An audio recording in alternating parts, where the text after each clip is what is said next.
வணக்கம் centum map student, நான் உங்கள் கபிலன். நம்ம டெய்லி கரண்ட் அஃபேர்ஸ் பார்த்துருக்கோம் சென்டம் மேப்பில். ஸோ இந்த வருஷத்துக்கு உண்டான லாஸ்ட் கரண்ட் அஃபேர்ஸ் இன்னைக்கு தான், டிசம்பர் 31 கரண்ட் அஃபேர்ஸ் பார்க்க போகிறோம். ஸோ எல்லாருக்கும் advance happy new year. So 2026 நம்ம எல்லாருமே நம்ம கனவை நோக்கி ஓடிக்கிட்டு இருக்கோம். ஸோ அதில் எல்லாரும் வெற்றி அடையணும், ஓகேவா? அதுதான் என்னோட ஆசையும். வாங்க இன்னைக்கு உண்டான கரண்ட் அஃபேர்ஸில் என்னென்ன இருக்குது. இன்னைக்கு கரண்ட் அஃபேர்ஸில் ப்ளஸ்ஸு நியூஸ் பேப்பர் ரீடிங், தினமும் நியூஸ் பேப்பர் ரீடிங் இருக்கும். உங்களுக்கு இதோட பிடிஎஃப் வேணும் அப்படின்னு சொன்னால் நீங்கள் பிடிஎஃப்னு கமெண்ட் பண்ணுங்கள். அதுக்கப்புறம் நாங்கள் பிடிஎஃப்னு கமெண்ட் பண்ணவங்களுக்கு பிடிஎஃப் சென்ட் பண்ண போகிறோம். ஓகே, வாங்க இன்னைக்கு உண்டான கரண்ட் அஃபேர்ஸ் பார்ப்போம். டிசம்பர் 31 இந்தியா பேட்ஸ்மேன், ஓகேவா, என்ன பண்ணியிருக்காங்க அப்படின்னா, இவங்க ஒரு 2வது உமன். இவங்க மித்தாலி ராஜுக்கு பிறகு 10,000 ரன்னுக்கு மேலே கடந்திருக்காங்க. யார் அப்படின்னு பார்த்தீங்கன்னா ஸ்மிருதி மந்தனா, ஓகேவா? ஸ்மிருதி மந்தனா தமிழ்ல எழுதிடுமா, ஸ்மிருதி மந்தனா அப்படின்னு கூட எழுதலாம். ஸ்மிருதி மந்தனா அவர்கள் 10,000 சர்வதேச ரன்களை எட்டியிருக்கிறாங்க T20ல, ஓகேவா? ஸோ ஸ்மிருதி மந்தனா இவங்க தான் இந்த இதுல இந்த வாட்டி நம்ம வேர்ல்டு கப் வாங்கியிருக்கிறோம். ஸோ அதுவும் இந்த 2025 இந்தியாவுக்கு ஸ்போர்ட்ஸ் ஃபீல்டில் நல்ல நல்ல முன்னேற்றங்களை கொடுத்துருக்கு. எதனால அப்படின்னு சொல்றேன்னா, ஏகப்பட்ட போட்டியில நம்ம வின் பண்ணியிருக்கிறோம், ஓகேவா? வேர்ல்டு சாம்பியன், அதுக்கப்புறம் வந்து வேர்ல்டு கப்பு, அப்புறம் T20ல. ஸோ ஏகப்பட்ட விஷயங்கள்ல இந்தியா இந்த வாட்டி பதக்கங்களை வேர்ல்டு லெவல்ல ஸ்போர்ட்ஸ்ல நம்மளும் வந்து வளர்ந்த ஒரு நாடு அப்படின்னு சொல்லிட்டு நம்ம நிரூபிச்சு காட்டியிருக்கிறோம். ஸோ சைனா இருக்கிறாங்க, அப்புறம் USA இருக்கிறாங்க இவங்களுக்கு மத்தியில். அதுக்கப்புறம் 4th $4.5 ட்ரில்லியன் வளர்ந்து வரும் எக்கனாமியில நம்ம 4th ரேங்க்ல இருக்கோம். ஸோ அதுவும் ஒரு நல்ல விஷயம். ஸோ இதெல்லாம் நம்ம நியூஸ் பேப்பர்ல வரும்போது நியூஸ் பேப்பர்ஸ் இதில் பார்ப்போம், கரண்ட் அஃபேர்ஸ்ல பார்ப்போம். ஓகே, இதுல திருவனந்தபுரத்தில் உள்ள கிரிக்கெட் அந்த சர்வதேச மைதானத்துல இலங்கைக்கு எதிராக விளையாடும் போது அந்த T20ல இந்த ரன்னை அவங்க எட்டினாங்க. ஸோ இதை பார்த்துக்குங்க. ஓகே,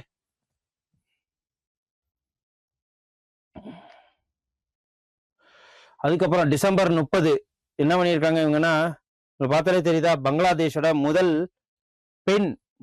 பெண் பிரைம் மினிஸ்டர் இவங்க தான், ஓகேவா? 3 தடவை ஆட்சியில் இருந்திருக்கிறாங்க. அவங்க இறந்துருக்கிறாங்க. எப்போ? டிசம்பர் 30 இறந்துட்டாங்க. ஸோ இன்னைக்கு அவங்களோட நன்னடக்கம் டாக்கால் நடக்க போகுது. ஸோ இவங்க தான் பங்களாதேஷோட முதல் பெண் பிரதமர். இவங்க பேர் என்ன அப்படின்னா பேகம் கலித் ஜியா. ஓகே, பேகம் கலித் ஜியாங்கிறதான் இவங்களோட நேமு. ஸோ இவங்க பங்களாதேஷோட பேகம் கலித் ஜியா வந்து பங்களாதேஷோட நேஷனலிஸ்ட் பார்ட்டியை சேர்ந்தவங்க, BNPன்னு சொல்லுவாங்க. BNP கட்சியை சேர்ந்தவங்க, பங்களாதேஷ் நேஷனலிஸ்ட் பார்ட்டி. ஸோ அந்த கட்சியில இருந்துட்டு 3 தடவை ஆட்சியில இருந்திருக்கிறாங்க. இவங்க இப்போ உடல்நல குறைவுனால கிட்னி ஃபெயிலியர், ரத்த இது, டயாபெட்டிக்ஸ், ஏகப்பட்ட வயசு வந்தா என்னென்ன பிரச்சனை வருமோ அது மூலயமா இறந்துருக்கிறாங்க. ஓகே,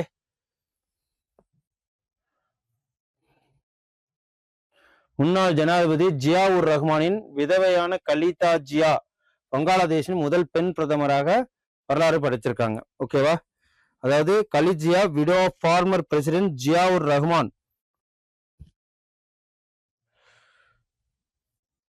2 தடவை இருந்திருக்கிறாங்க. அதுக்கப்புறம் இந்தியா ஒரு டெஸ்ட் வச்சிருக்கு, என்ன அப்படின்னா Pinaka long range guided missile அப்படின்னு சொல்லிட்டு.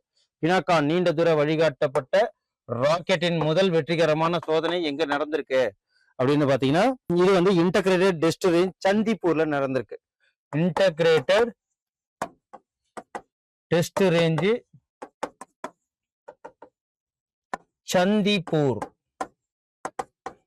சந்திப்பூர்ல நடந்திருக்கு இந்த சோதனை, ஓகேவா? இது DRDOல இதை வந்து ஃபர்ஸ்ட் சக்சஸ்ஃபுல்லா இதை நடத்தி முடிச்சிருக்காங்க. DRDO தான் இதை இண்டிஜினியஸி வடிவமைச்சிருக்கு. ஸோ இந்த ராக்கெட் வந்து எங்க 120 கிலோமீட்டர் வரைக்கும் மேக்சிமம் ரேஞ்ச் போகும்.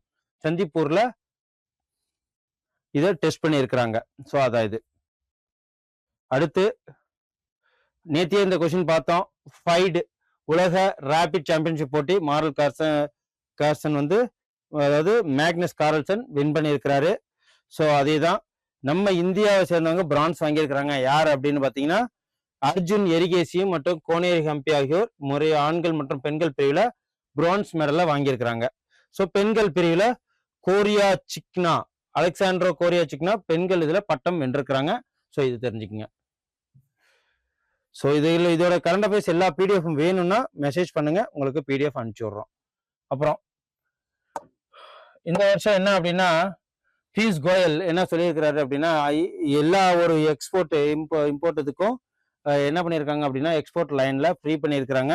100% Australian tariff line to be 0 duty for Indian exports. ஓகேவா, இந்தியன் எக்ஸ்போர்ட்ஸ்க்கு டியூட்டி இது பண்ணியிருக்காங்க. இந்திய ஏற்றுமதிகளுக்கு 100% ஆஸ்திரேலிய கட்டண வரிகளில் பூஜ்ய வரியாக இருக்கும் அப்படின்னு சொல்லிட்டு சொல்லியிருக்கிறாங்க. இது யார் வெளியிட்டு இருக்காங்க அப்படின்னு பாத்தீங்கன்னா, இன்னையிலேருந்து இது ஸ்டார்ட் அப்படின்னா நாளைக்கு 1 ஜனவரி 2026 இது start. Okay, so commerce minister Piyush Goyal தான் இந்த அனௌன்ஸ்மெண்ட் பண்ணியிருக்கிறாரு. Labour opportunity for labour intensive செக்டாருக்கு இருக்கும் அப்படின்னு சொல்லிட்டு சொல்றாங்க. ஸோ வணிக அமைச்சர் பியூஷ் கோயல் இந்த அறிவிப்பை வெளியிட்டிருக்கிறாரு. தொழிலாளர் சார்ந்த துறைகளுக்கு புதிய வாய்ப்புகளை இதுக்கு எடுத்துட்டு வரோம் இந்த ஒரு அறிவிப்புனால அப்படின்னு சொல்லியிருக்காங்க. ஜனவரி 1 முதல் இந்தியா ஏற்றுமதியில் அனைத்து ஆஸ்திரேலிய கட்டண வரிகளிலுமே பூஜ்ய இறக்குமதி வரியை அவங்க இது பண்ணி வைப்பாங்க அப்படின்னு சொல்லிட்டு சொல்லியிருக்காங்க. இந்தியா ஆஸ்திரேலியா இதனால பொருளாதாரம் அப்புறம் வந்து பார்ட்னர்ஷிப்பு, ஸோ இது எல்லாமே வந்து மேம்படும் அப்படின்னு சொல்லிட்டு சொல்லியிருக்காங்க. ட்ரேடு இது எல்லாமே. ஸோ கடந்த 3 ஆண்டுகளில் இந்த ஒப்பந்தம் வளர்ச்சி, ஆழமான சந்தை அணுகல் எல்லாமே நடக்கும் அப்படின்னு சொல்லிட்டு சொல்லியிருக்காங்க. ஸோ அதாவது ஆஸ்திரேலியா இன்க்ரீஸ்டு பை 8% இன் 2024. இதனால எக்ஸ்போர்ட் growth நடக்கும், மார்க்கெட் ஆக்சஸ் நடக்கும், சப்ளை செயின் தன்னிச்சையா நடக்கும் அப்படின்னு சொல்லிட்டு சொல்றாங்க. ஸோ பார்ப்போம்.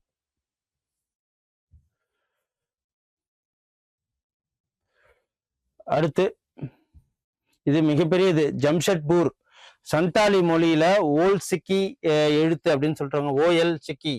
ஓகேவா, இதுதான் வந்து எழுத்து வடிவத்தின் 100ஆண்டு விழா கொண்டாட்டங்கள்ல ஜனாதிபதி முர்மு வந்து கலந்துக்கிறாங்க. இது ஜார்க்கண்ட்ல நடக்குது. ஓகே, இந்த ஜம்ஷெட்பூர் எங்க இருக்கு அப்படின்னு பாத்தீங்கன்னா இது ஜார்க்கண்ட்ல தான். ஸோ இந்த முர்மு அட்டெண்ட் இந்த இதுக்கு யார் வந்து இந்த OL சிக்கிக்கு இந்த சந்தாலி லாங்குவேஜ் வந்து ரொம்ப ரொம்ப இம்பார்ட்டன்ட். இதோட லாங்குவேஜை டெவலப் பண்றதுக்காக பண்டிட் ரகுநாதா முர்மு 1925 ஒரு மிகப்பெரிய பங்காற்றி இருக்கிறாரு. ஸோ அவருக்கும் மரியாதை செலுத்தியிருக்கிறாங்க. ஜெகர்தானில் பாரம்பரிய வழிபாட்டையும் செய்தாரு. அப்புறம் OL சிக்கி எழுத்து முறையின் தந்தையாக கருதப்படுவர் யார் அப்படின்னு பாத்தீங்கன்னா ரகுநாத் முர்மு அவருக்கும் மரியாதை செலுத்துறாங்க. அது மட்டும் இல்லாம இதை AI மூலியமா, ஓகேவா, இதை AI மூலியமா இந்த அப்ளிகேஷன் மூலியமா OL சிக்கி ஸ்கிரிப்டை டிரான்ஸ்கிரிப்ஷன் பண்றதுக்கும் இதை ஏற்படுத்தியிருக்காங்க. இது வந்து டாடா ஸ்டீல் தான் இதை உருவாக்குனது அப்படின்னு சொல்லிட்டு நேற்று கரண்ட் அஃபேர்ஸ்ல பார்த்தோம். 22வது பார்சி மகா சந்தாலி சம்மேளனத்துல ஜனாதிபதி தாய்மொழியான சந்தாலியில பேசியிருக்கிறாங்க. ஸோ அது மட்டும் இல்லாம இந்த OL Chiki script officially Santhali லாங்குவேஜோட அபிஷியல் ஸ்கிரிப்ட் தான் இது. ஓகேவா, so all India Santhali writer association மூலயமா ஹேமந்த் சோரன் இதை வந்து முன்னெடுத்து போய் கொண்டிருக்கிறார். ஓகே, ஸோ இதையும் பார்த்துக்குங்க. சந்தாலி லாங்குவேஜுக்கு நம்ம இதுல எத்தனாவது ஷெட்யூல் அப்படின்னா ஷெட்யூல் 22. Okay, part 22. இது என்ன, கங்கை படிகள் எந்த வகையான பறவைகளின் இனப்பெருக்கம் வாழ்விடங்களை பாதுகாக்கும் திட்டத்தை அரசாங்கம் அங்கீகரித்திருக்கு அப்படின்னு பார்த்தீங்கன்னா சாண்ட் பார் நெஸ்டிங் பேர்ட்ஸ் சொல்லுவாங்க. இதுதான் மணற்பரப்பில் கூடு கட்டும் பறவைகள் சாண்ட் பார் நெஸ்டிங் பேர்ட்ஸ் அப்படின்னு சொல்லிட்டு சொல்லுவாங்க. ஸோ மணற்பரப்பில் கூடு கட்டும் பறவைகளை தான் டிசம்பர் 23 புதுதில்லியில நடைபெற்ற தேசிய தூய்மை கங்கை இயக்கத்தின் 68 நிர்வாக குழுல இதை வந்து அளிச்சிருக்கிறாங்க. ஸோ 29 டிசம்பர் இதுக்கு அப்ரூவல் வழங்கியிருக்கிறாங்க கிளீன் கங்கா நியூ டெல்லியில. ஓகேவா, இந்த ப்ராஜெக்ட் எதை ஃபோக்கஸ் பண்ணி இருக்கு அப்படின்னு பாத்தீங்கன்னா என்டேஞ்சர்டு பேர்ட் ஸ்பீசிஸ். இந்த திட்டத்தோட நோக்கமே இந்திய ஸ்கிம்மர் உட்பட அழிந்து வரும் பறவை இனங்களை பாதுகாக்கிறதுல கவனம் செலுத்துது. ஸோ இது பறவைகள் பாதுகாப்பதற்காக அர்ப்பணிக்கப்பட்ட ஒரு முதல் வகையான முயற்சி தான் இந்த சாண்ட்பார் நெஸ்டிங்க்கு அறிவிக்க கொடுத்தது. ஸோ சாண்ட்பார் நெஸ்டிங்க்கு அதுக்கப்புறம் நெஸ்ட் மானிட்டரிங் இங்கன்னா சம்பால் அண்ட் லோவர் கங்கா ரீஜியன்ல, அதுக்கப்புறம் பிஜனூர், நரோரா அண்ட் பிரயாக்ராஜ் ஏரியாலாம் இதை வந்து நோட் பண்ண போறாங்க. ஸோ நமாமி கங்கை மிஷன் கீழே டால்பின்கள் இருக்கு, மீன்கள் இருக்கு, சாண்ட்பார் நெஸ்டிங் இருக்கு, அப்புறம் ஆமைகளுக்கும் இதெல்லாம் வந்து இருக்கு. நமாமி கங்கை மிஷன் பாத்துக்குங்க, நீண்ட கால கண்காணிப்பு. அப்புறம் சம்பல் மற்றும் கீழ்கங்கை பகுதிகளில் இதோட கூடு கட்டுறதை மானிட்டர் பண்ண சொல்லியிருக்காங்க. வேற எந்தெந்த ரீஜியன் அப்படின்னு பாத்தீங்கன்னா பிஜ்னூர், நரோரா மற்றும் பிரயாக்ராஜ்லையும் இதை கண்காணிக்கிறதுக்கு நமாமி கங்கை மிஷன் மூலயமா இதை கொண்டு வர்றாங்க. அதுக்கப்புறம் அடுத்தது நரசபுரம் சரிகை கைவினை. ஓகேவா, நரசபுரம் சைகை கைவினை எந்த மாநிலத்துடன் தொடர்புடையது அப்படின்னு கேட்டீங்கன்னா இது ஆந்திர பிரதேஷ். ஓகேவா, இது இந்த கூடு கட்டுற மாதிரி இருக்கு இல்லையா, இது பின்றது வந்து ஆந்திர பிரதேஷோட இது வந்து ஒரு சணல் மாதிரி இருக்கும். ஓகேவா, நம்ம தமிழ்நாட்டில் கூட இது ஃபேமஸ் தான். மான் கி பாத் நிகழ்ச்சியின் போது ஆந்திர பிரதேசத்தின் நர்சபுரின் சுய உதவி குழுக்களால் தயாரிக்கப்பட்ட நர்சபுரம் சரிகை கைவினை பொருட்களை மோடி வந்து இதை பாராட்டி பேசியிருக்கிறாரு. நரசபுரம் சரிகை கைவினை பொருட்கள் ஆந்திர பிரதேசத்துல தயாரிக்கப்படுது. ஓகேவா, கோதாவரி ஆற்றின் கரையில இது அமைஞ்சிருக்கு. ஸோ அது மட்டும் இல்லாம இதோட வரலாறுன்னு பாத்தீங்கன்னா 150 இயர்ஸ் எகோ உமன்ஸ் ஃபார்மிங் ஃபேமிலிஸ்ல இதை ஆரம்பிச்சாங்க. ஸோ இதோட மெயின் டூலே வந்து க்ரோஹட் குக் டிஃபரண்ட் சைசஸ். ஸோ இது வந்து ஜாகிரபிக்கல் இண்டிகேஷனாகவும் இதை பார்க்கப்படுது. பட்டு, ரேயான், செயற்கை நூல்கள் மற்றும் மணிகள் மற்றும் சிக்வின்களுடன் சேர்த்து மெல்லிய பருத்தி நூல்களால இதை நெய்வாங்க. இது புவியியல் குறியீடும் இருக்கு. ஓகே, இது பாத்துக்கங்க, ஆந்திர பிரதேஷ்ல இருக்கு. இந்த மான் கி பாத் நிகழ்ச்சியில பேசியிருக்கிறாங்க. நரசபுரம் லேஸ் கிராஃப்ட்னு சொல்லுவாங்க, நரசபுரம் லேஸ் கிராஃப்ட். அதுக்கப்புறம் இந்தியாலேயே ஒரு எம்ஆர்ஐ ஸ்கேன் மிஷினை தயாரிச்சிருக்கிறாங்க. ஸோ இதுக்கு யார் வந்து உறுதுணையா இருந்திருக்காங்க அப்படின்னா ஜோகோ ப்ராடக்ட். ஓகேவா, இது ஸோ என்னன்னா இந்தியாவின் முதல் உள்நாட்டிலே தயாரிக்கப்பட்ட எம்ஆர்ஐ ஸ்கேனர் உருவாக்கியது எது அப்படின்னு பாத்தீங்கன்னா எந்த ஒரு கம்பெனி அப்படின்னு சொல்லிட்டு பாத்தீங்கன்னா இது வந்து ஓக்சல் கிரிட்ஸ் அப்படின்னு சொல்லுவாங்க. இந்த கம்பெனி தான் இந்த ஓக்சல் கிரிட்ஸ். ஓகே, ஓக்சல் கிரிட்ஸ் இதுதான் எம்ஆர்ஐ மிஷினு. பார்த்தா சிடி மிஷின்ஸ் மாதிரி இருக்கையா, இந்த ஓக்சல் கிரிட்ஸை யார் வந்து மூலமா வடிவமைச்சது இந்த மற்ற விஷயங்கள்லாம் அப்படின்னு சொல்லிட்டு பாத்தீங்கன்னா ஜோகோவோட உதவியோட, 2 பேரோட உதவியோட தான் இதை தயாரிச்சிருக்காங்க. ஓக்சல் கிரிட்டை இந்தியாவோட first indigenous built MRI scanner இதுதான். அதுக்கப்புறம் இது medical technology start up backed by யார் அப்படின்னா ஜோகோ நிறுவனம், சென்னையில் இருக்கு இல்லைங்களா.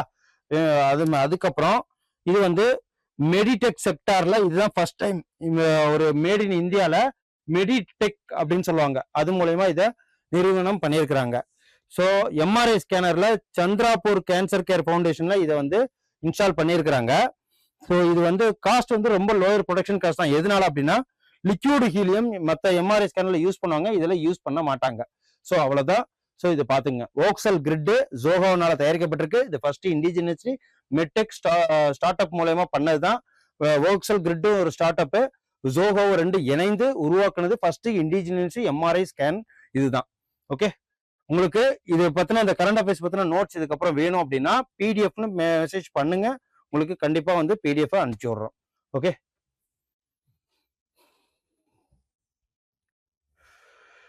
அப்புறம் ஓக்சல் கிரிட்ஸ் இதுதான்.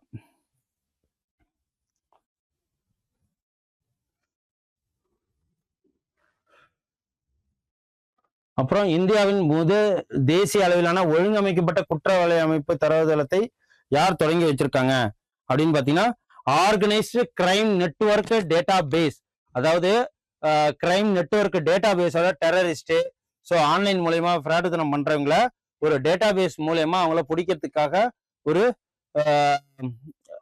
தரவுகோல், அதாவது first national level organised crime network database யார் வந்து லான்ச் பண்ணியிருக்காங்கன்னா அமித்ஷா அவர்கள் திறந்து வச்சிருக்காங்க.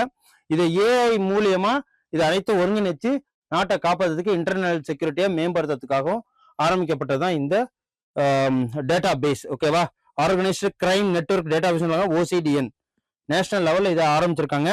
இது வந்து ஆன்டி டெரர் கான்ஃபரன்ஸ் 2025 அமித்ஷா வந்து இதை ஆரம்பிச்சு வச்சிருக்கிறாரு. National investigation agency AI power மூலயமா இதை வழிநடத்துவாங்க. ஓகேவா, ஃபர்ஸ்ட் இன்ஃபர்மேஷன் ரிப்போர்ட்ஸ் எல்லாமே வந்து சார்ஜ் ஷீட்டு அதுக்கப்புறம் எல்லாமே வந்து இதுல அப்லோட் பண்ணிடுவாங்க, ஏஐ மூலயமா எல்லாமே செக் பண்ணிடும். ஸோ இதுதான் பாத்துக்குங்க. ஒழுங்கமைக்கப்பட்ட குற்றம் மற்றும் பயங்கரவாதத்தை கட்டுப்படுத்துவதற்காக மத்திய உள்துறை அமைச்சர் அமித்ஷா OCND, அதாவது organised crime network database launch பண்ணியிருக்கிறாரு. ஸோ இதுதான் பாத்துக்குங்க, ரொம்ப யூஸ்ஃபுல் தான்.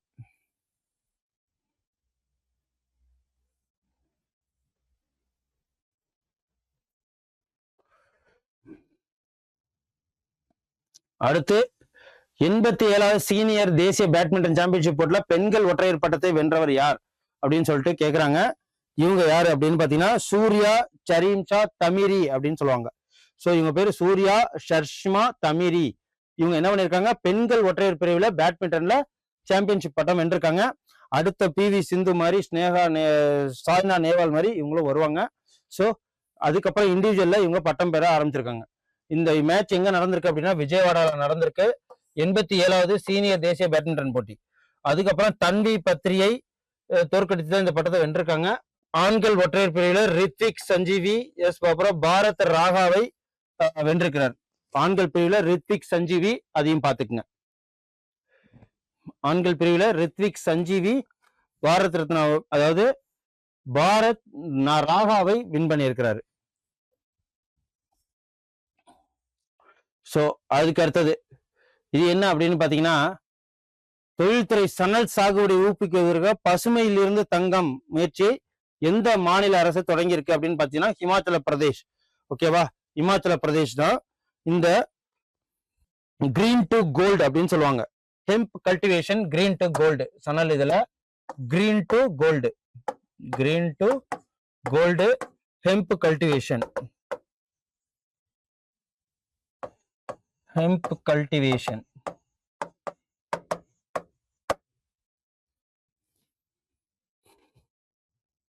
ஸோ இதான் இமாச்சல பிரதேச முதல்வர் சுக்வீந்தர் சிங் என்ன சொல்லியிருக்காரு அப்படின்னா, இந்த ஹெம்ப் சுகு தொழில்துறை சணலை ஊக்குவிப்பதற்காக பசுமையிலிருந்து தங்கம் அப்படிங்கிற ஒரு முயற்சியை தொடங்கி இருக்கிறாரு. 2027ஆம் ஆண்டுக்குள் இமாச்சல பிரதேசத்துல தான் அனைத்து விதமான, அதாவது செல்ஃப் ரிலையன்ட் நடக்கணும். அதாவது ஹெம்ப் என்றது valuable industrial and medicinal resources. அது ஓகேவா. சணல் வந்து குழு, மண்டி, சம்பா ஆகிய இடங்கள்ல வளருது. ஸோ இது எப்படின்னா குழு, மந்தி என்று சாம்பா போன்ற இடங்கள்ல ஃபார்மர்ஸ்க்காக யூஸ் பண்ணோம். இதுக்கு தண்ணி ரொம்ப அதிகமா தேவைப்படாது, ஆனா இதோட யூசேஜ் அதிகம்.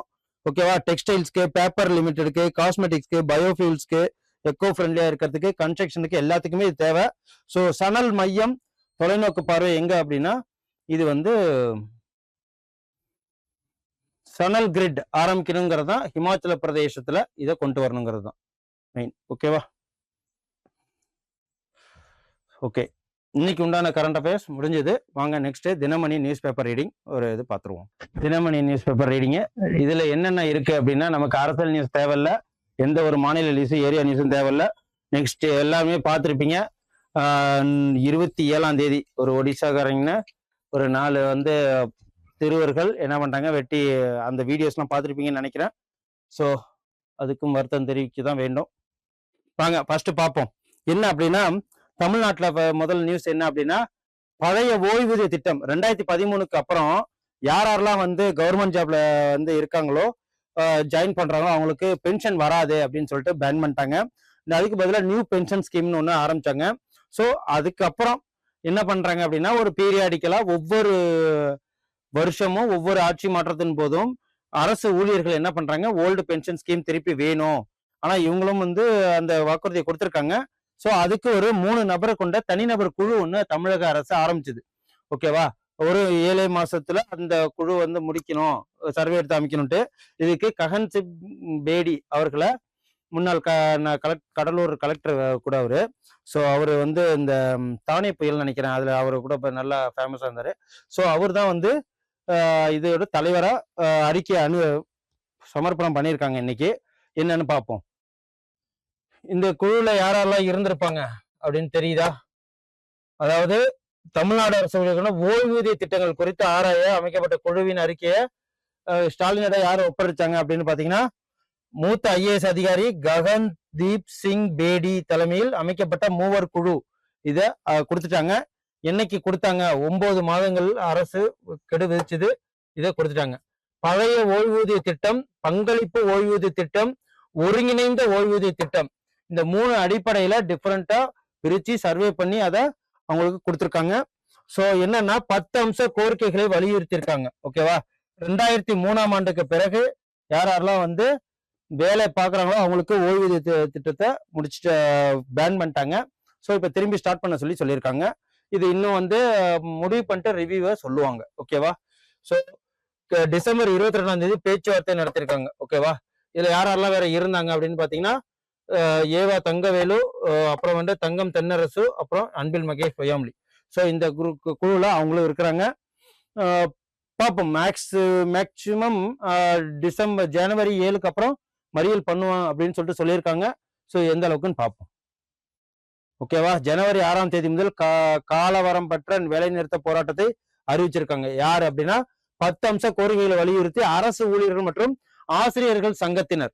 ஸோ அதுவெல்லாம் நடக்காம என்னென்னலாம் நடக்குது அப்படின்னு சொல்லிட்டு இந்த ரிப்போர்ட் படி பழைய ஓய்வூதிய திட்டம் வருதா, பங்களிப்பு ஓய்வூதிய திட்டம் வருதா, ஒருங்கிணைந்த ஓய்வு திட்டம் வருதான்னு பார்ப்போம். ஓகே. அதுக்கப்புறம் இது வங்கதேச முன்னாள் கலிதா ஜியா மறைவடைஞ்சிருக்காங்க. ஸோ இவங்க வந்து என்னன்னா டிசம்பர் 30 80 வயதானவர், வங்கதேசத்தின் முதல் பெண் பிரதமர் என்ற பெருமைக்குரிய 3 முறை பெண் பிரதமரா பதவி வகித்திருக்காங்க. இதையும் பார்த்துக்குங்க. பங்களாதேஷ்ல என்ன நடந்துகிட்டு இருக்க, ஹிந்து வீடுகளா பார்த்து கொளுத்திக்கிட்டு இருக்காங்க. ஸோ அதையும் பார்த்துக்குங்க. ஓகே. 3 நாள் துக்கம் அனுசரிச்சிருக்காங்க. ஸோ அவ்வளவுதான். இந்த பேஜ்ல இவ்வளவுதான். நெக்ஸ்ட் பேஜ் இதெல்லாம் நமக்கு 9 ஐஏஎஸ் அதிகாரிகள் இடம் மாற்றிருக்காங்க.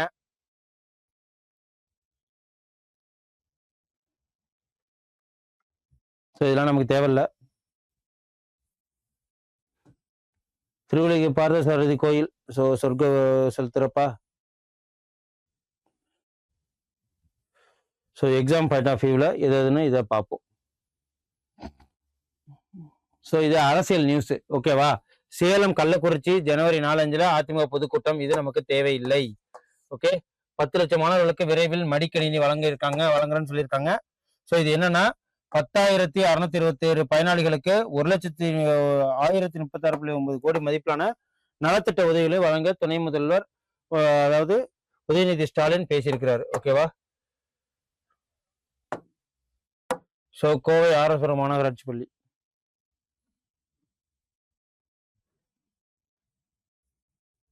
அப்புறம் போதைப் பொருள் பழக்கத்தை கட்டுப்படுத்த நடவடிக்கை தேவை. நேற்று தெரிஞ்சிருக்கோம். ஒடிசா வாலிபர் சிராஜ்ங்கிறவரை திருத்தணியில ஒரு 17 வயசுக்கு உட்பட்ட சிறியவர்கள் வந்து போலீஸ் என்ன சொல்லியிருக்கு அப்படின்னா அவங்க எந்த ஒரு போதைப் பொருளும் எடுத்துக்கல அப்படின்னு சொல்லிட்டு சொல்லியிருக்கிறாங்க. ஸோ அவங்க வந்து எதனால வெட்டினாங்க என்ன ஏதுன்னு தெரியல. ஆனா இது போதைப் பொருளால் வெட்டினாங்க அப்படின்னு சொல்லிட்டு நமக்கு தெரியல. ஸோ ஒருத்தவங்களை விடுவிச்சிட்டாங்க. 3 பேரை மட்டும் செங்கல்பட்டு சிறார் ஜெயிலில் போட்டிருக்கிறாங்க. ஸோ ஜுவைனல் இதுல நமக்கு என்ன தெரியணும் அப்படின்னா இதுல வந்து எந்த சட்டம் நமக்கு தெரியணும். பிஎன்பின்னு வரும். ஸோ அதை அப்போ வரப்போ காமிக்கிறேன். ஓகேவா? இதுல போதைப் பொருள் புழக்கம் இல்லாத மாநிலம் தமிழகம் அப்படின்னு சொல்லிட்டு சொல்லியிருக்கிறாங்க. யார் அப்படின்னா மருத்துவத்துறையை சேர்ந்த அமைச்சர் ஓகேவா மா சுப்பிரமணியம் தெரிவித்திருக்கார். நல்வாழ்வுத்துறை அமைச்சர், மக்கள் நல்வாழ்வுத்துறை அமைச்சர் மா சுப்பிரமணியம் சொல்லியிருக்காங்க. சம வேலைக்கு சம ஊதியம் கூடி இடைநிலை சுகாதார செவிலியர் போராட்டத்தை நடத்தி இருக்கிறாங்க.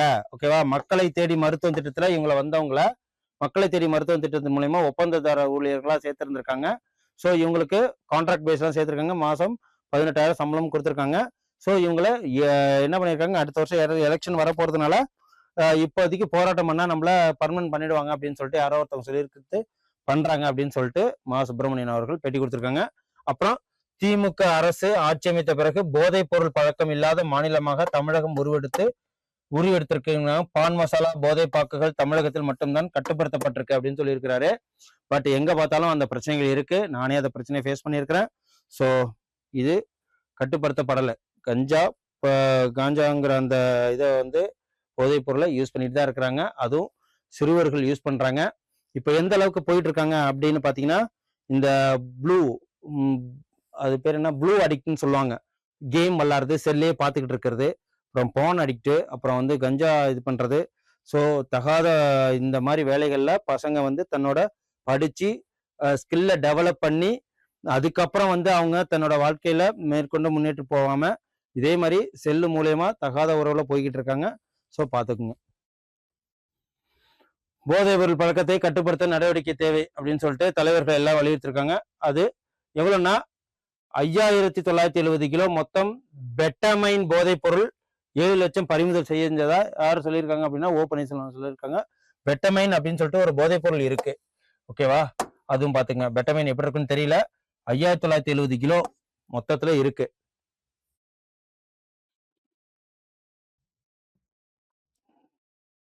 ஸோ இதெல்லாம் நமக்கு தேவையில்லாத எக்ஸாமுக்கு தேவையில்ல. அதுக்கப்புறம் என்விரான்மெண்டல் நியூஸ் இது நமக்கு தெரிஞ்சுக்கணும் கண்டிப்பா. என்னன்னா கடலோர கழிவுகள் என்ன அப்படின்னா தமிழ்நாட்டுல எவ்வளவு கடல் இருக்கு அப்படின்னு பாத்தீங்கன்னா இது வந்து தமிழக கடற்கரை 1076 கிலோமீட்டர் நீளமானது. 1076 கிலோமீட்டர் நீளமானது. அதை பாத்துக்கங்க. அதுக்கப்புறம் இந்திய கடற்கரையில இது 15% இது வந்து ஷேர் பண்ணுது. மீன் உற்பத்தியில நம்ம 4வது தமிழ்நாடு வந்து மீன் உற்பத்தியில 4வது ரேங்க். ஓகேவா, அதையும் பாத்துங்க. 4வது இடம். 13 மாவட்டங்கள்ல 52 கடலோர கிராமங்கள் இதுல தேர்வு செய்யப்பட்டிருக்கு. 13 மாவட்டங்கள். சராசரியா என்ன அப்படின்னா ஒவ்வொரு கிராமத்திலும் 20 மீட்டர் என மொத்தம் 1040 மீட்டர் தொலைவுக்கு இந்த இதை வந்து மேற்கொண்டிருக்காங்க. இந்த ஆய்வின் முடிவுல எத்தனைனா ஒரு சதுர மீட்டருக்கு 0.05 கிலோ குப்பைகள் சேகரிக்கப்பட்டிருக்கு.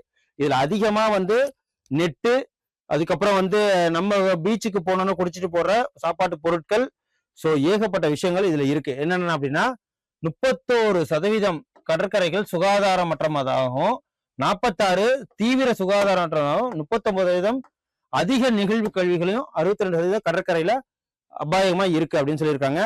அது மட்டும் இல்லாம நெகிழி பொருட்கள் நுண்ணிய பிளாஸ்டிக்காக உடைவதால் அவற்றை மீன்கள்லாம் உணவு உண்ணுது.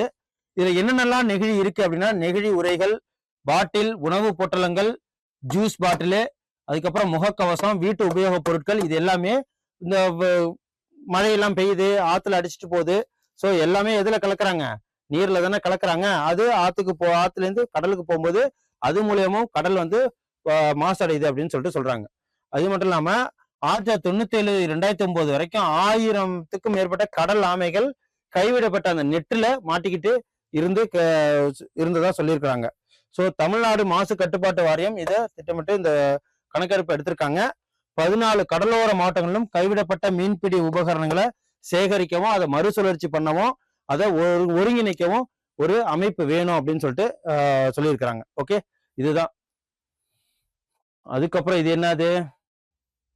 இல்லறத்தின் எதிர்காலம். ஏன்னா வந்து முன்னெல்லாம் வந்து இப்ப நிச்சயதார்த்தமாகி பொண்ணு பார்த்துட்டு போயிட்டாங்க அப்படின்னா ஆஃப்டர் மேரேஜுக்கு அப்புறம் தான் எல்லாம் நடக்கும். இப்போ போன்ஸ் இருக்கிறதுனால, வீடியோ கால், அந்த மீட்டிங் இதெல்லாம் பண்றதுனால முன்னாடியே வந்து முடிஞ்சு போய் 3 நாள்ல இல்லற வாழ்க்கை இப்பெல்லாம் வந்து ரொம்ப டிவோர்ஸ் அதிகமா இருக்கு அப்படின்னு சொல்லிட்டு சொல்றாங்க. இது நமக்கு கொஞ்சம் தெரிஞ்சுக்கலாம். ஓகேவா, எக்ஸாம் பாயிண்ட் ஆஃப் வியூனாலும் வாழ்வியல் இதுல தெரிஞ்சுக்கணும் இல்லையா? அடுத்து முத்திரை திட்டங்கள் முதல்வர் ஆய்வு. இது என்ன? தமிழ்நாடு அரசு செயல்படுத்தி வரும் முத்திரை திட்டம், ஐகானிக் ப்ராஜெக்ட். முதல் முன்னேற்றம் குறித்து முதல்வர் ஆய்வு நடத்தினார். எதுல எல்லாம் அப்படின்னா தொழில், முதலீடு ஊக்குவிப்பு, வர்த்தகத்துறை, எரிசக்தி துறை, மருத்துவம் மற்றும் மக்கள் நல்வாழ்வுத்துறை, சுற்றுலா பண்பாடு, அறநிலையங்கள் துறை, கைத்தறி, தனி நுனி, அப்புறம் துணிநூல், இது எல்லாத்துக்குமே சேர்த்து இந்த ஐகானிக் ப்ராஜெக்டை பத்தி கூட்டம் நடந்திருக்கு. ஸோ அதுக்கப்புறம் அடுத்தது சிறுபான்மை பள்ளிகள் 470 ஆசிரியர்களுக்கு விலக்கு. என்ன அப்படின்னா டெட் எக்ஸாம் எழுத வேணாம் அப்படின்னு சொல்லிட்டு. ஸோ இதுதான் பி சந்திரமோகன் வெளியிட்ட அரசாணையில ஆசிரியர் தகுதி தேர்வு பெறுவதிலிருந்து சிறுபான்மை பள்ளிகளுக்கு 470 ஆசிரியர்களுக்கு விலக்கு கொடுத்திருக்காங்க. ஓகேவா, 13/12/2003 முன்பு அரசு நிதியுதவி பெறும் சிறுபான்மையினர் பள்ளிகளில் ஆசிரியர் தகுதி தேர்வு தேர்ச்சி பெறாமல் பணிபுரிந்து வருபவர்களுக்கு நியமன ஒப்புதல் அளிக்க கோரும் பள்ளிகள் கருத்துவை ஏற்று இந்த ஆணை வெளியிட்டிருக்காங்க. ஸோ 316 பட்டதாரி ஆசிரியர்களுக்கும் 154 ஆசிரியர்களுக்கும் 470 ஆசிரியர்களுக்கு விலக்கு அளிக்கப்பட்டிருக்கு. ஸோ இதை தெரிஞ்சிருக்குங்க. டெட் எக்ஸாம் எழுதுறவங்களுக்கு தெரிஞ்சுங்க. அதுக்கப்புறம் தில்லி குடியரசு தின விழா அணிவகுப்புல தமிழக ஊர்தி இதுல இடம்பெற்றிருக்கு. 2024 இடம்பெற்றுச்சு, 2024 இடம்பெறல, 2026 இடம்பெற போகுது. ஸோ இதுல என்ன வரப்போகுது அப்படின்னா ஜனவரி 26 2020 குடியரசு தினத்துல தமிழ்நாட்டிலிருந்து பசுமை மின்சக்தி என்ற கருத்தின் அடிப்படையில் உருவாக்கப்பட்ட தமிழக அரசின் ஊர்தி இதுல இடம்பெற போகுது. என்னன்னா பசுமை மின்சக்தி.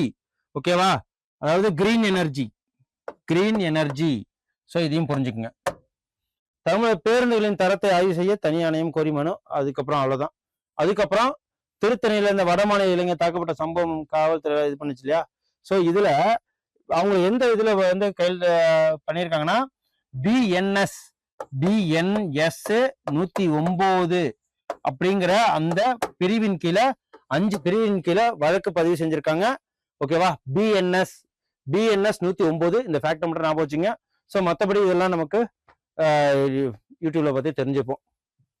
நீண்ட கால வளர்ச்சியை தக்க வைக்க சீர்திருத்தங்கள் அவசியம் அப்படின்னு சொல்லிட்டு யார் சொல்லியிருக்காங்க அப்படின்னு பாத்தீங்கன்னா மோடி அவர்கள். எங்கன்னா தற்சார்பு இந்தியா மற்றும் கட்டமைப்பு முன்னேற்றம், பாரதத்துக்கான வளர்ந்த பாரதத்துக்கான செயல் திட்டம் அப்படின்னு சொல்லிட்டு இந்த டேக்லைன் கருப்பொருளோட இந்த கூட்டம் நடந்திருக்கு.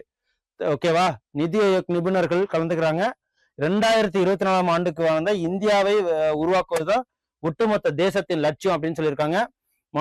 அதுக்கப்புறம் இந்த இதுல யாரெல்லாம் கலந்துக்கிட்டாங்க அப்படின்னு பாத்தீங்கன்னா 2026-27 நிதியாண்டின் பிப்ரவரி 1 பட்ஜெட் தாக்கல் செய்ய போறாங்க. ஸோ நேற்று கூட நம்ம அக்ரிகல்ச்சர் பட்ஜெட் பார்த்தோம், தமிழ்நாடு அக்ரிகல்ச்சர் பட்ஜெட். பொருளாதார உயர்நிலை ஆலோசனை கூட்டத்தில் பேசிய பிரதமர் மோடி. ஓகேவா, லிங்க்டின்லயும் அவரே வெளியிட்டிருக்கிறாரு. ஸோ இது மட்டும் பார்த்துக்குங்க.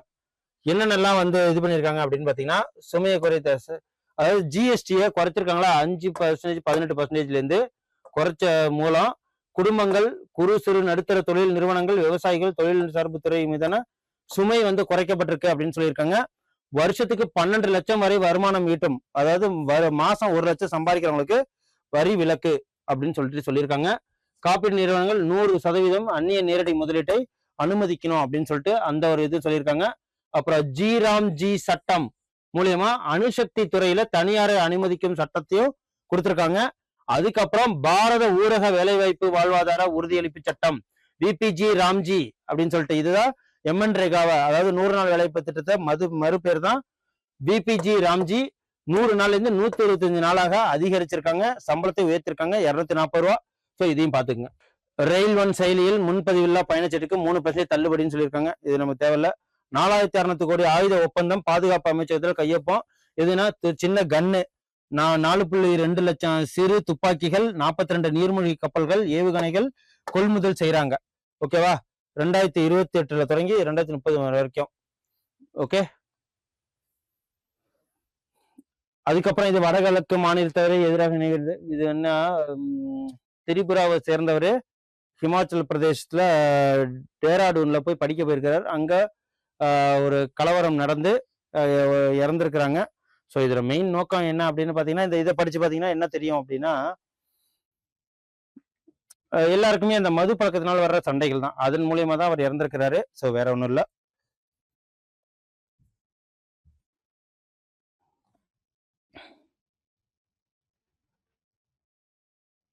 அதுக்கப்புறம் வங்கதேச மத அடிப்படைவாத அமைப்புகளுடன் தொடர்பு, அஸ்ஸாம், திரிபுரா 11 பேர் கைது. ஸோ அதுக்கப்புறம் HAL தயாரித்துள்ள அடுத்த தலைமுறை பயணிகள் ஹெலிகாப்டர் HAL. ஓகேவா, என்னன்னா HAL தயாரித்துள்ள அடுத்த தலைமுறை ஹெலிகாப்டர் துருவ் NG பயணத்தை மத்திய அமைச்சர் ராம் மோகன் நாயுடு செவ்வாய்க்கிழமை தொடங்கி வைத்தார். ஓகேவா, துருவ் இது பேரு. ஸோ இது பாத்துங்க, துருவ் NG ஹெலிகாப்டர் பயன்பாட்டை செவ்வாய்க்கிழமை தொடங்கி வைத்தார் அமைச்சர் ராம் மோகன் நாயுடு. ஸோ இவ்வளவுதான். இது வந்து 5.5 டன் எடை கொண்டது இந்த ஹெலிகாப்டர். இது ஒரு பயனாளிகளை ஏற்று போற ஹெலிகாப்டர். விளையாட்டுச் செய்தியில அந்த தொடர் வெற்றிகள் இந்திய மகளிர் அபாரம். என்ன அப்படின்னா, சாம்பியன் கோப்பை இந்திய மகளிர் அணியினர்.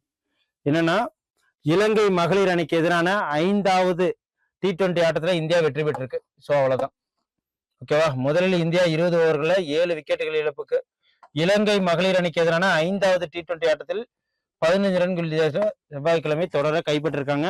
இது தெரிஞ்சுக்கங்க. இது வந்து 152 ஆட்டம். இதெல்லாம் வந்து அந்த அளவுக்கு டீப்பா நமக்கு தேவையில்ல. ராஞ்சி ராயல்ஸ் அதிரடி வெற்றி. அப்புறம் அரை இறுதியில அர்ஜுன் தோல்வி. கத்தார்ல நடைபெற்ற உலக பிளிட்ஸ் செஸ் சாம்பியன்ஷிப் போட்டியில அர்ஜுன் எரிகேசி அரையிறுதி வரை வந்து அதுல தோல்வி கண்டார். ஓகேவா, இந்திய மகளிருக்கு ஏமாற்றம். ஸோ அப்புறம் இவர் வந்து விளையாட்டுத் துறையில் அமைப்பு நிர்வாக ரீதியான குறைபாடுகள் இருக்கு அப்படின்னு சொல்லிட்டு அபினவ் பிந்த்ரா சொல்லியிருக்கிறாரு.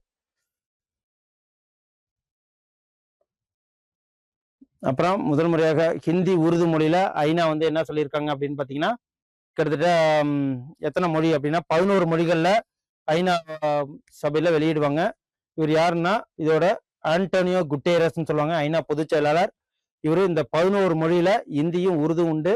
ஸோ அது வந்து நமக்கு பெருமையானது. ஸோ அதை விட ஹிந்தி முக்கியத்துவம் கொடுத்தது $15 லட்சம் நிதி வழங்குறோமா வருஷம். ஓகேவா, 2030 வரைக்கும். ஸோ அதையும் சொல்லியிருக்கிறாங்க.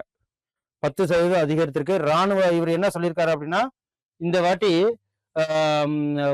அதாவது பாவர்ட்டியை குறைக்கிறதுக்கு விட ராணுவ போர்களுக்கு அது எவ்வளவு செலவு பண்ணியிருக்காங்க அப்படின்னா 2.7 லட்சம் கோடி டாலரை எட்டி இருக்கு. அப்படி அதுக்காக செலவு பண்ணியிருக்காங்க அப்படின்னு சொல்லியிருக்காங்க. இதை வந்து நீங்க என்ன பண்ணிருக்காங்க, வறுமையை ஒழிக்க போராடலாம் அப்படின்னு சொல்லிட்டு பேசியிருக்கிறாரு. அதான் மெயின் திங்.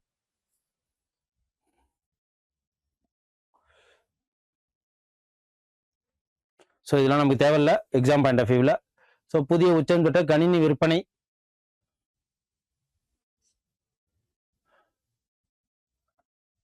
இது என்ன, பணியாளர்கள் எண்ணிக்கை சரிவுன்னு சொல்லியிருக்காங்க. என்னன்னா அதாவது நேஷனலைஸ்டு பேங்க்ல அவங்க என்னது ஊழியர்கள் எண்ணிக்கை அதிகமா இருக்கு. அதுக்கப்புறம் வந்து தனியார் வங்கிகள்ல ஊழியர்கள் எண்ணிக்கை கம்மியாயிடுச்சு. அப்புறம் ஸ்மால் பினான்ஸ் பேங்க்ல ஊழியர்கள் அதிகமாக சேர்றாங்க அப்படின்னு சொல்லியிருக்காங்க. அப்புறம் வர்த்தக வாகன பிரிவுல பிரைம் டாக்ஸின்னு சொல்லுவாங்க, ஓலா உபர் மாதிரி பிரைம் டாக்ஸின்னு சொல்லிட்டு கவர்மெண்டே ஆரம்பிக்குது. ஸோ அதுல வாகனங்கள் இயக்குவோர், டாக்ஸி தொழில் முனைவோர் பிரைம் ஹெச்பி அப்புறம் பிரைம் எஸ்டி மூலயமா 1.2 லிட்டர், அதாவது இந்த இதுல வந்து ஹூண்டாய் வந்து கை கோத்திருக்காங்க. அதுதான் இதுல சொல்றாங்க பிரைம் டாக்ஸி கவர்மெண்ட் ஆரம்பிக்க போகுது. ஸோ அதுக்கப்புறம் மகாகவி பாரதியாரின் கனவுல பிரதமர் நினைவுக்கிறான்னு சொல்லியிருக்காங்க. ஏன்னா வந்து இப்போ தமிழ்ச்சங்கம் நடந்திருக்கு இல்லையா, ராமேஸ்வரத்துல நிறைய விழா நடந்தது. ஸோ 4ஆம் தமிழ்ச்சங்கம். ஸோ அதுல வந்து காசியிலையும் தமிழ்நாட்டிலையும் இணைக்கிறது ஒரு பாலமா இருக்கு அப்படின்னு சொல்லிட்டு வைஸ் பிரசிடென்ட் பேசியிருக்கிறாரு. ஓகேவா, சிபி ராதாகிருஷ்ணன் அவர்கள். காசி தமிழ்ச்சங்கம் கலாச்சார ஒற்றுமையை வலுப்படுத்துது. ஸோ அவ்வளவுதான் எக்ஸாம் பாயிண்ட் ஆஃப் வியூல இன்னைக்கு இவ்வளவுதான்.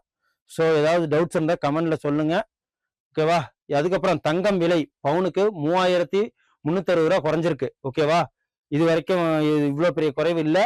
ஸோ எவ்வளவு அப்படின்னா, சென்னையில ஆபரணத்தின் தங்க விலை பவுனுக்கு கிராமுக்கு 3360 குறைஞ்சி, அதாவது பவுனுக்கு ஓகேவா 3360 குறைஞ்சி 1,08,000 ரூபாய்க்கு இன்னைக்கு விற்பனை செய்யறாங்க. ஸோ அவ்வளவுதான் மொத்த விலை. திங்கட்கிழமை பவுனுக்கு 650 குறைந்திருக்கு. ஓகேவா, ஸோ இவ்வளவுதான். ஓகே, ஸோ பார்த்துக்குங்க.